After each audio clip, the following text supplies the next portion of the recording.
Le chantier est en pleine activité.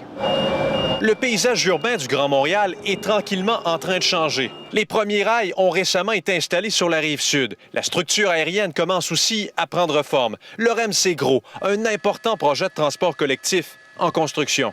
Oui, les travaux avancent à vitesse grand V, mais comment ça se passe sur le chantier? Ça brasse par les temps qui courent.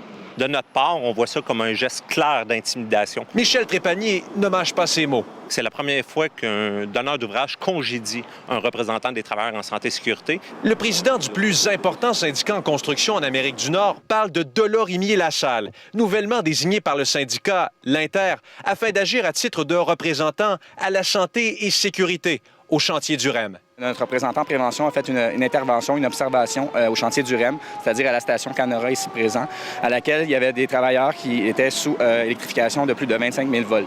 Pour pouvoir contrôler cette énergie, on doit être en mesure d'utiliser ce qu'on appelle une procédure de cadenassage. C'est vraiment de pouvoir s'assurer que tout travailleur a son cadenas à l'endroit où est-ce qu'il y a une mise sous tension. Il y avait juste un seul cadenas pour tous les travailleurs présents sur le chantier. Le syndicat a d'ailleurs récemment envoyé cette lettre au consortium retenu pour construire l'infrastructure du REM, le consortium Nouvelle Ère.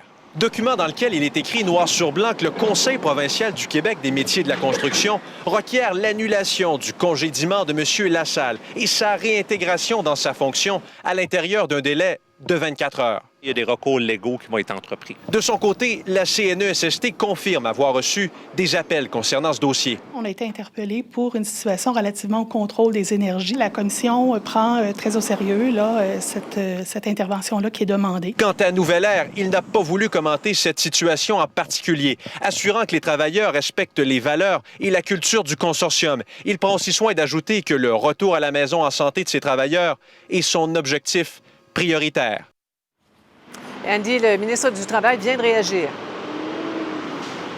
Oui, il nous a envoyé une brève déclaration là, par courriel. Regardez ce que ça dit. Jean Boulet qui nous dit « La santé et la sécurité sur les chantiers de construction est primordiale au Québec. Il n'y a pas de compromis à faire sur cette question-là. Les salariés disposent de forums pour se faire entendre. Je ne vais donc pas commenter davantage. » Alors, voilà pour cette réaction qui nous a été transmise en toute fin d'après-midi de la part de Jean Boulet. C'est bien sûr un dossier à suivre de très près. Merci, Andy.